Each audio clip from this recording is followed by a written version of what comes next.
बिस्मिल्लाहिर्रहमानिर्रहीम। अस्सलाम वालेकुम। आप देख रहे हैं हालात। मैं हूं सईद चौधरी। फैज़ हमीद के कोर्ट मार्शल और 14 साल कैद बामशक्कत सुनाए जाने के बाद ये मुतालबा जोर पकड़ गया है कि कमर जावेद बाजवा का भी कोर्ट मार्शल किया जाए। क्या उनका कोर्ट मार्शल होने वाला है? घेरा तंग हो रहा है या ये जो मुतालबात हैं सिर्फ हवा में हैं? और ये बातें जो हैं ये गर्दिश कर रही हैं कि फैज़ हमीद साहब जो हैं वो इमरान खान के खिलाफ 9 मई के वाक़यात के हवाले से वादा माफ़ गवाह बनने वाले हैं। इन दोनों मौज़ूआत पे मैंने काम किया है, वर्किंग की है। जो इन्फॉर्मेशन मुझ तक आई है वो मैं आपके साथ शेयर करूँगा। और फिर इस्लामाबाद हाई कोर्ट के जस्टिस तारिक महमूद जहांगीरी की जाली डिग्री वाला जो केस है उसकी आज समाअत हो रही है। जस्टिस तारिक महमूद जहांगीरी क्या स्ट्रेटजी इख्तियार करेंगे या क्या स्ट्रेटजी इख्तियार कर सकते हैं, इस पर बात करनी है। लेकिन इससे पहले कोहाट में एक जलसा था, बड़ा जलसा था पीटीआई का, और लेकिन जो कारकुन हैं उनके वो मायूस हैं। लाहौर में जो बैठे हुए लोग हैं वो कह रहे हैं जनाब, मेरी जिन लोगों से बात हुई है वो कह रहे थे हम तो मुंतज़र थे कि जनाब किसी लायामल का ऐलान किया जाएगा। इनसे तो अली मीन गंडापुर बेहतर था कि चलो ऐलान करके डी चौक में पहुंच तो जाता था ना। ये तो उस तरह मुंह ही नहीं कर रहे हैं। और जो उस जलसे में खिताब तो बड़े जहरीले हुए हैं, और जो प्रेस कॉन्फ्रेंस थी डीजीएसपीआर की उस पर भी तनकीद हुई है। एक तरफ उस पर तनकीद हो रही है और दूसरी तरफ जो मुकर्रीन है वो फौज के साथ अपनी रिश्तेदारियां जो वो गिनवा रहे हैं कि ना मेरा भाई जो है, मेरा चचा था, मेरा अब्बा था, मेरा फलां था, वो फौज में था, हमारे इतने शहीद हैं। ये सारी बातें वहां हुई हैं।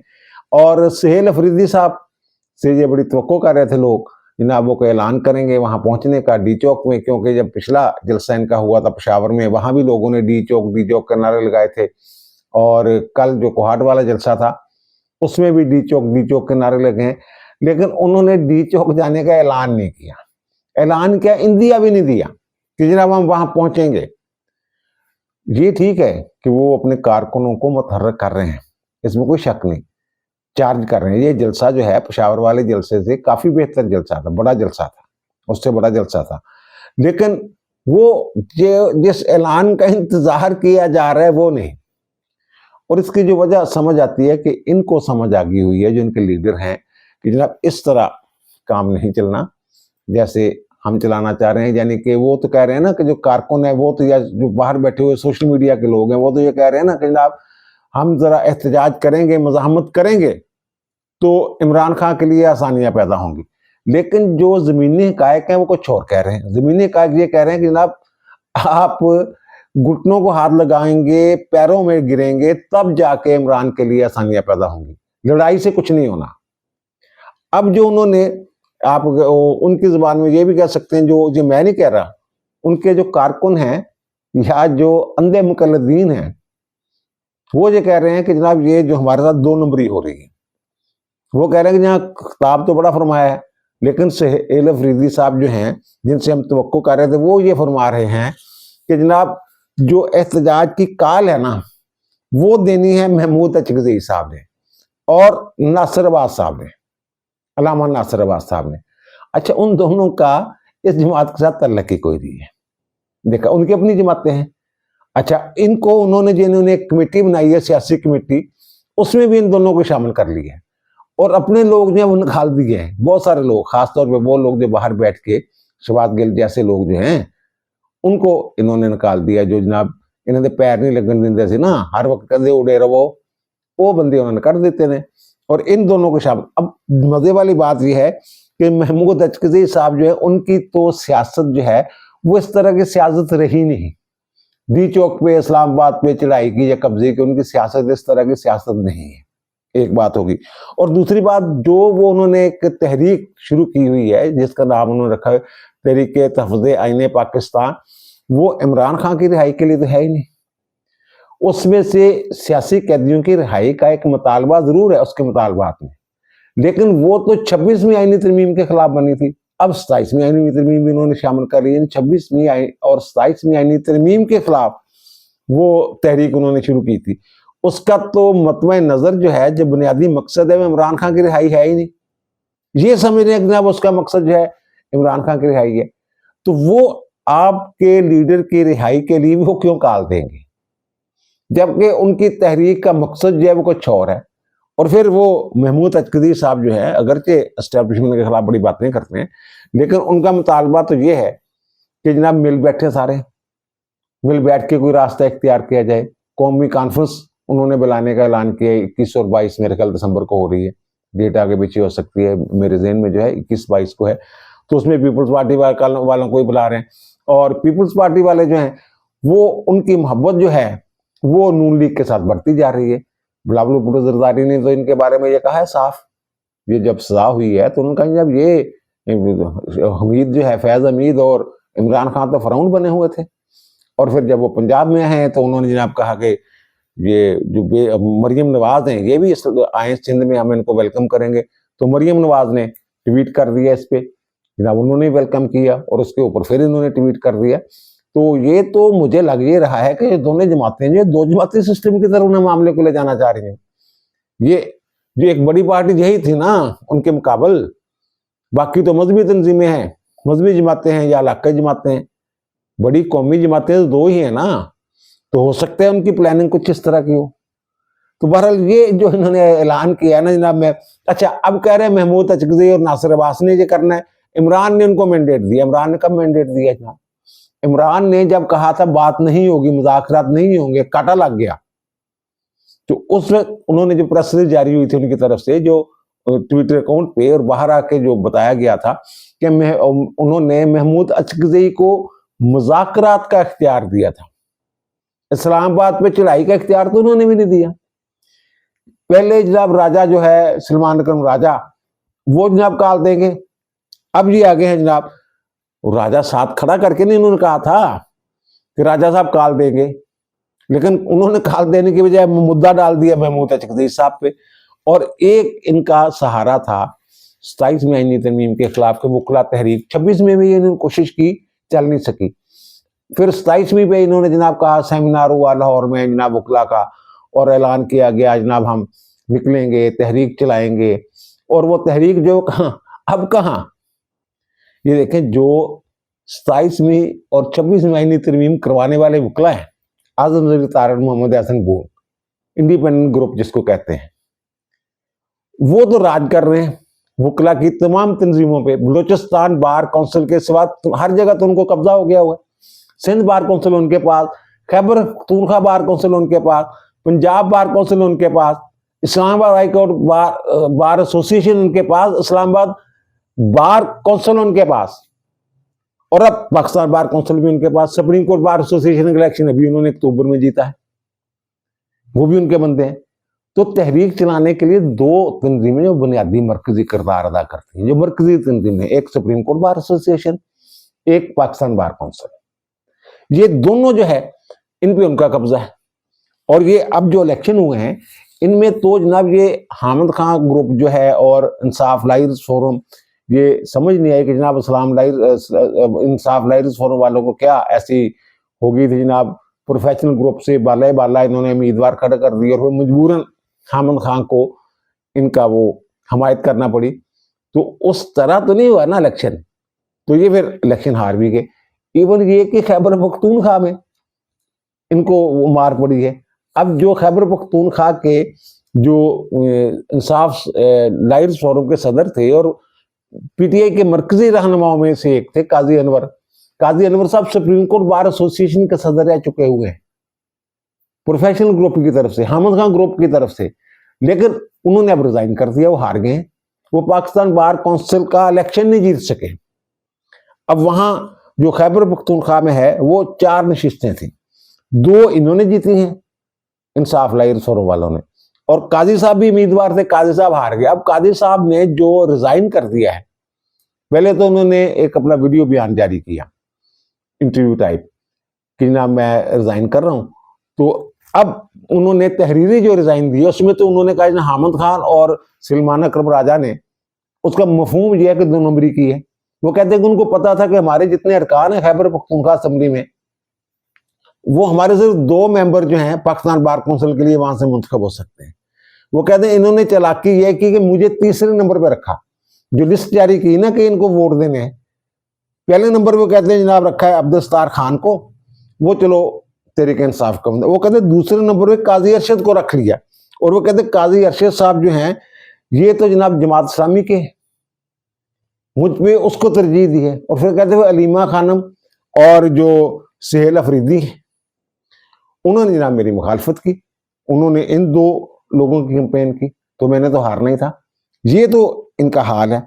और फिर दूसरी तरफ जिनके साथ ये मुकाबला है इनका, वो जिस तरीके से खिदमत कर रहे हैं इनकी, और जो बुकला के प्लाटों का इशू था, हाउसिंग कॉलोनी का इशू था, फिर इस्लामाबाद हाई कोर्ट की जो बिल्डिंग है उसको बचाने का इशू था कि वो जनाब वो कह रहे थे जनाब आईनी अदालत को दे दें, और वो जो थे आपके शरई अदालत वाले, वफाकी शरई अदालत वाले, 3 जज हैं टोटल वहां पे, दर्जन भर केस हैं वहां पे, तो उनके लिए एक पूरी बिल्डिंग। तो फिर जनाब उन्होंने कहा कि नहीं ठीक है जनाब, इनको इधर ले आते हैं इस्लामाबाद में, और आईनी इस्लामाबाद हाई कोर्ट में, और इनको आईनी अदालत वालों को वहां शिफ्ट कर देते हैं। तो वहां जो बार थी उन्होंने जनाब इस पे खुश होके, जो इस्लामाबाद हाई कोर्ट बार है, उन्होंने जनाब ये जो कमेटी रूम है ना, उसका नाम ही मोहम्मद हसन बून कमेटी रूम रख दिया, उसके नाम पे उनसे मासूम कर दिया उसको। और वहां तस्वीरें लग गई वजीर दाखिला की और उसकी आजम वजीर तारड़ की। तो ये उनके साथ कैसे, यार मुझे समझ नहीं आ रही कैसे मुकाबला करेंगे।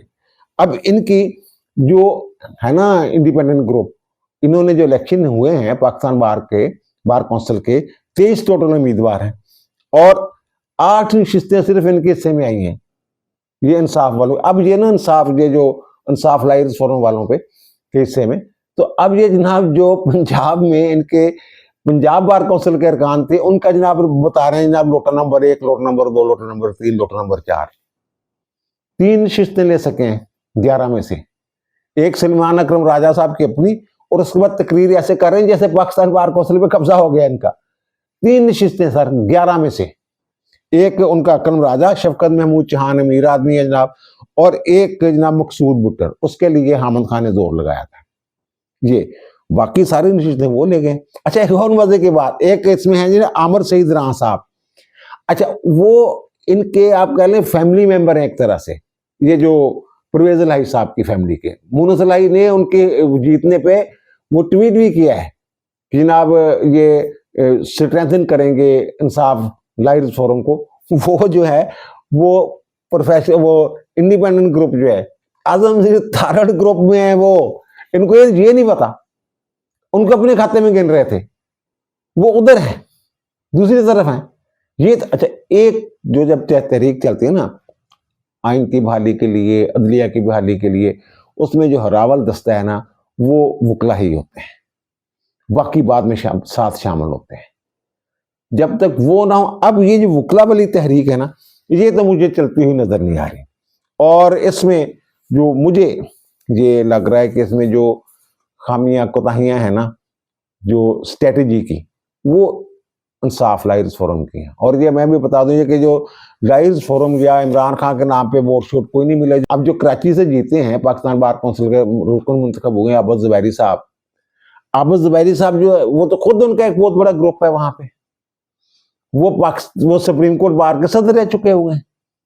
और फिर वहां जो ये नशिस्तें जीती है प्रोग्रेसिव ग्रुप ने, वो कराची में फरूक नाइक वगैरह ने, तो वो भी इन्हीं का ग्रुप है एक तरह से, इंडिपेंडेंट ग्रुप का। वो कह लें कि जनाब अलाई है, इत्तेहादी है इनका।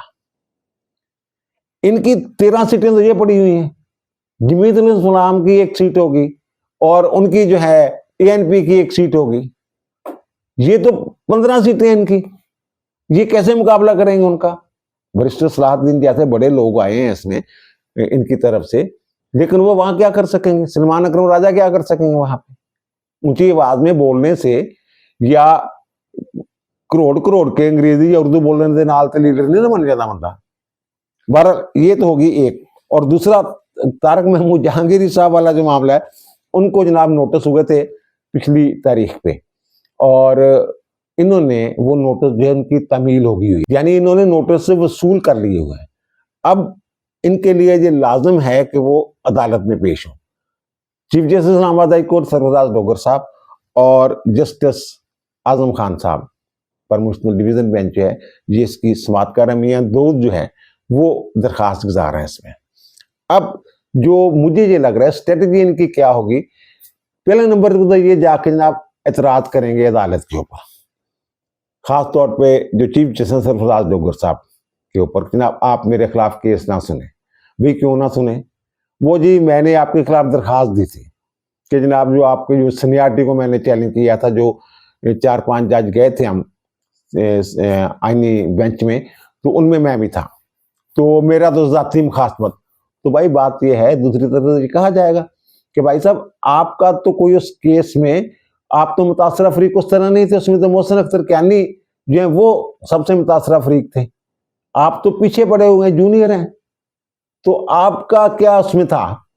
और फिर आपने वो जो इंट्रा कोर्ट अपील की थी फाइल जो आईनी अदालत में जाकर लगी थी, उसमें आप पेश ही नहीं हुए, वो तो नॉन प्रोसिक्यूशन पे डिसमिस हो गई थी, तो आप किस लिए। तो फिर ये जो सेटल्ड लॉ है, तयशुदा असूल है कि ये जज जो है उसकी मर्जी, जिसमें एतराज किया जाए ना उसकी मर्जी होती है, अगर उसका जाती मुफाद नहीं है, इसमें तो कोई जाती मुफाद वास्ता नजर नहीं आता बज़ाहिर, क्योंकि इन्होंने जहांगीरी साहब ने सरफराज डोगरी की जगह जाकर तो चीफ जस्टिस नहीं ना मर जाना, ये तो दूर है, इनको तो 5 साल भी ये 30 दिसंबर को होने, बल्कि 29 दिसंबर को होने, तो ये एतराज जो है नहीं माना जाएगा। और फिर एतराज नहीं माना जाएगा तो या तो ये बाइकाट करेंगे, अगर बाइकाट करेंगे तो फिर एक तरफा कार्रवाई शुरू हो जाएगी, रिकॉर्ड देख के फैसला कर दिया जाएगा, और रिकॉर्ड ये कह रहे हैं कि जिगरी डाली है। और दूसरा ये कर सकते हैं जनाब, इसके अलावा अपील में जाए, अपील में कहाँ जाना है, आईनी अदालत में, आईनी अदालत को ये मानती नहीं, तस्लीम ही नहीं करते, अगर वहां जाते हैं ये अपील में तो फिर तो इसका मतलब एक आईनी अदालत को मान रहे हैं, इनका तो केस ही वो जो इनकलाबी बनने वाला जो है था इनका बयान, ये वो ही क्या खत्म हो गया। और फिर ये भी हो सकता है जैसे समर रिफत इम्तियाज साहबा जो है अजहार यकजहती के लिए वो सिंध हाई कोर्ट चली गई थी, मेरे ख्याल में जो कोड ऑफ कंडक्ट की खिलाफ वर्जी थी, हो सकता है यहाँ भी इनके खिलाफ, इनके साथ में आपको जज जो हैं वो अजहार यकजहती के लिए इस्लामाबाद हाई कोर्ट के ही कुछ जज चले जाएं, अगर चले जाएंगे तो डोगर साहब पूछेंगे भाई आप किधर, आपका क्या काम है, वो सिंध वाले तो है नहीं कि जनाब खामोश हो जाएं, वो तो अगर उनकी अदालत में जाएंगे वो तो पूछेंगे। हाँ ये भी हो सकता है कि जनाब ये कहें मुझे टाइम दे दें थोड़ा सा, मैंने वकील करना है, या ये कि मुझे तैयारी के लिए जवाब दाखिल करने के लिए टाइम दे दें, या तहरीरी जवाब ही एतराजात पर मबनी हो इनका, तकनीकी तौर पर निकलने की कोशिश करें, लेकिन तकनीकी तौर पर उन्हें निकलने नहीं देना, क्योंकि जो सरफराज डोगर साहब है वो करते रहे फौजदारी का काम, बतौर जज भी बतौर वकील भी, और जो फौजदारी के वकील और जज होते हैं ना वो ज्यादा बारीकियों में नहीं जाते, वो हमारे वाक्या पे रहते हैं, टेक्निकलिटीज में नहीं पढ़ते वो। तो ये बहरहाल देखें, ये शायद चाहते हैं कि आप दिसंबर गुजर जाए, दिसंबर गुजर भी गया, कोवरेंटो तो है ना, ये तो खत्म नहीं हो जानी ना, ये अगर किसी ने फैसला कर लिया हुआ है कि जनाब वाकयात ने, हालात ने अगर ये फैसला कर लिया हुआ कि जनाब आप बेइज्जत होकर घर जाएंगे तो बेइज्जत होके जाएंगे ना, कोई और तरीका तो उनसे। और दूसरा जो ये बात हो रही है जनाब के उनको जो फैज हमीद हैं हमारे साबिक DGI SI, उनको जनाब 14 साल सजा हो गई हुई है, तो अब जनाब जो बाजवा साहब हैं उनको भी जनाब एहतसाब के कटहरे में लाया जाए। तो ये राना सनाउल्लाह साहब और जो हमारे हैं ख्वाजा आसिफ साहब ये स्टोरियाँ सुना रहे हैं, जनाब उसने ये किया वो किया, तो उसने और भी काम तो किए हुए हैं ना, उसने अच्छे काम भी तो हैं ना आपके लिए उनके। अगर इमरान प्रोजेक्ट जो है उनके मेमारों में से वो भी थे, असल में तो फैज हमीद की गेम थी सारी, तो उनको निकालने में भी तो उनका किरदार था ना। इमरान खान तो जान ही नहीं छोड़ रहे थे उसकी, फैज हमीद की, जब DGI से इतनी देर और उसके बाद उन्होंने लगाना था इनको फैज हमीद को। जब बाजवा ने रिटायर हो जाना था, आप कहते हैं एक्सटेंशन मांग रहा था, धमकी दी थी जनाब मैं मार्शल लगा दूंगा, इस तरह की बातें शाते कर रहे हैं ना, ख्वाजा आसिफ साहब भी कर रहे हैं, राना सनाउल्लाह साहब भी कह रहे हैं, मुझे उन्होंने कहा, ये पहले भी वैसे वो कह चुके होंगे। अच्छा ये जो खबरें शबरें आ रही हैं कि जनाब ये उसके घर से जनाब डॉक्यूमेंट मिल गए हैं, रिकॉर्ड साथ ले गया था, ये सारे जो चीजें बयान को, और इसको मना किया गया, फैज हमीद को बात नहीं आ रहा था, रिटायरमेंट के बाद भी बात नहीं आ रहा था, ये जितनी भी इस तरह के राना सनाउल्लाह साहब कह रहे हैं कि उन्होंने कहा जनाब स्मार्ट हो गए हो तुम, जेल में थे तो स्मार्ट थे, या फिर मोटे हो गए हो तो इसको कहा क्या नाम है फैज हमीद को जनाब दोबारा इनको स्मार्ट करें, मजाक में जो बात की। तो मैंने कहा जनाब अल्लाह ताला आपको दुनिया में पूछेगा। ये सारी चीजें आपका भाई बयान कर चुका हुआ है। ये सारी खबरें एक एक करके टोटे जो आ रहे हैं, जब मेरे पिछले व्लॉग देख लें हम, उस वक्त ये गिरफ्तार भी नहीं हुआ था ये जो फैज हमीद है, जिस वक्त ये सारी बातें जो सामने आ चुकी हुई थी। अच्छा भारत वो अब जो ये कह रहे हैं ना फैज हमीद ने तो ये भी काम किया था ना, ये जब इनको DGISI के ओहदे से हटाया गया था उसके बाद ही आप लोगों ने इमरान खान का तख्ता उल्टने के लिए जमहूरी जद्दोजहद की थी ना, उससे पहले तो आप में भी जरूरत नहीं थी। वो किसने हटाया था? पेशावर का कोर कमांडर किसने मुकर्रर किया था? और इमरान खान ने एहतजाज किया था और कहा था जब सर्दियां गुजार रहने दें। मैं ये चाह रहा था कि उनको ये सर्दियों तक जनरल फैज को रखा जाए। अच्छा मैंने समझ नहीं आती सर्दियां क्यों गुजार लैन दियो, वो सर्दियां में कोई गर्म अंडे तो प्रोवाइड करता थे। वाह चलो बहरहाल ये तो था ना, वो चाहते थे कि जनाब वो जो इनके खिलाफ उस वक्त वो ये शुरू हो गया था ना काम तहरीक एतमाद वाला, ये सारा कुछ। अच्छा जो बाजवा साहब के हवाले से ना जो मेरी इतला है कि उन्होंने उनका जो होना है ना नया कोर्ट मार्शल, वो होना है 9 मई के हवाले से, या चंद एक जो है एक दो चीजें और उसमें शामिल हो जाएंगी। तो 9 मई से किसी तरह भी जो है ना हमारे साबिक आर्मी चीफ बाजवा साहब, उनका कुछ लेना देना नहीं, कोई तल्लक ही नहीं है। और ये वो बहरहाल ये जो कोर्ट मार्शल तो उन्होंने करना है, जिन्होंने कोर्ट मार्शल करना है ना, वो पहले भी मैंने एक प्रोग्राम किया था जब ये गिरफ्तार हुए थे फैज हमीद, उसके थोड़ी देर बाद कि इन्होंने सारा मुद्दा जो है ना फैज हमीद ने उनके ऊपर डालने की कोशिश की थी। मैं तो जनाब उनको जब मैं था वहां पे कोर कमांडर पेशावर, जब भावलपुर था उस वक्त में उनका मतहत था, उससे पहले जब एडजुटेंट जनरल था उस वक्त उनका मतहत था, जब मैं ISI का था तो मैं इमरान खान का मतहत था। तो मैंने अपनी मर्जी से क्या किया? मैंने तो कुछ भी नहीं किया। तो ये सारा मुद्दा उनके ऊपर डालने की कोशिश कर रहे थे। और जो मिलिट्री सेक्रेटरी थे 2, उनको भी इन्होंने कहा था जनाब उनको बुलाएं पूछें उनको कि इमरान खान मुझे हुक्म जारी नहीं करता था। तो लेकिन वो जो इनका कोर्ट मार्शल हुआ है वो तो और मामले में हुआ है ना, वो 9 मई में तो हुआ ही नहीं। अब 9 मई में इमरान खान कैसे कर सकता था? उस वक्त तो आप रिटायर हो चुके थे, आपकी प्लानिंग थी। अच्छा अब ये उस वक्त ही मैंने अर्ज किया था, अब फिर मैं कह रहा हूं और मैं इस बात पे कायम हूं कि जो आर्मी चीफ है ना साबिक कमर जावेद बाजवा, उनको क्लीन चिट मिल चुकी हुई है। उनका फैज हमीद के मामलात से कोई तल्लक जो है वो रिकॉर्ड पे किसी जगह वहां कोर्ट मार्शल वालों के पास मौजूद ही नहीं है, बल्कि वहां कुछ ऐसी चीजें हैं कि जनाब फैज हमीद साहब जो हैं ये जनरल बाजवा को धोखा दे रहे थे, बाईपास कर रहे थे। इसमें कुछ जज जो है वो आएंगे। एक जज साहब जो हैं उनका आप ये भी कह सकते हैं उनकी वो बयान हो चुका हुआ है, या उनसे वो कह लें आप उनसे मीटिंग हो चुकी हुई है, या आप कह लें कि जब उनका इंटरव्यू हो चुका हुआ है। एक बड़े जज साहब रिटायर्ड है वैसे, लेकिन बड़े वो जज साहब जो है उनका इंटरव्यू हो चुका हुआ है, वहां पे रिकॉर्ड पे मौजूद है। और जो ताने बाने हैं वो सारे फैज हमीद की तरफ जाते हैं।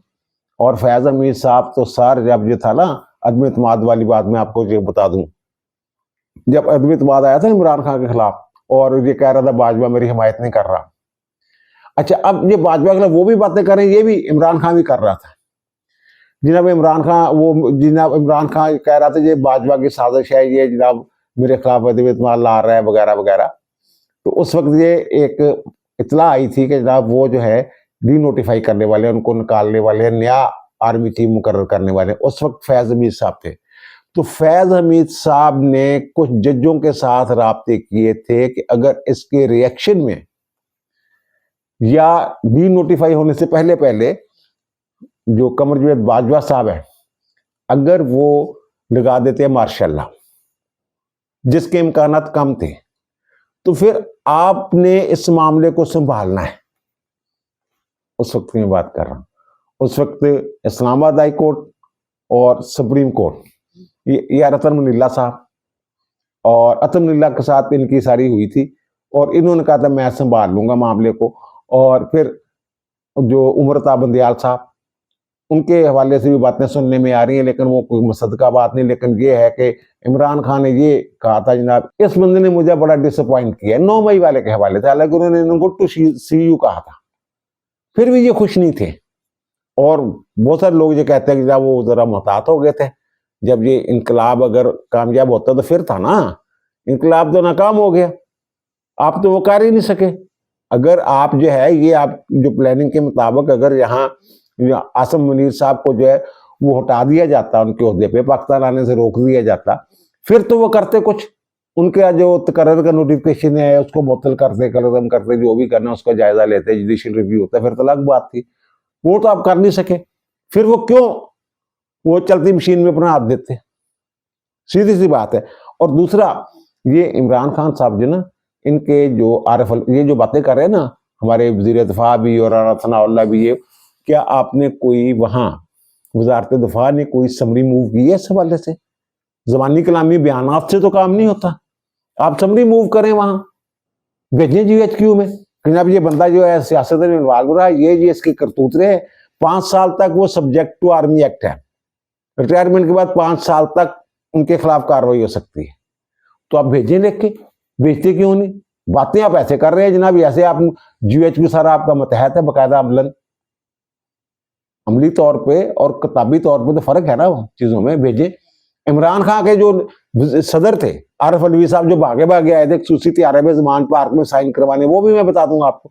इमरान खान ने उनको एक खत लिखा था आरिफ अलवी को सुप्रीम कमांडर के तौर पे कि जब ये जो आपका आर्मी चीफ है बाजवा ये हरकतें कर रहा है, तो ये आरिफ अलवी साहब वो पता नहीं वो कहाँ कर गए, उसके वो खत को जला गए, फेंक गए, या साथ ही ले गए, वो लिख के भेज देते ना, उस पर मार कर देते ना, उसको वजारत दिफा को मार कर देते, पड़ा होता अब तो कैसे आपने कार्रवाई करनी है? और दूसरी ये जो है ना आपके जो फैज हमीद साहब हैं, फैज हमीद साहब के जो भी राब्ते थे ना जजों के साथ, 3-4 तो होंगे।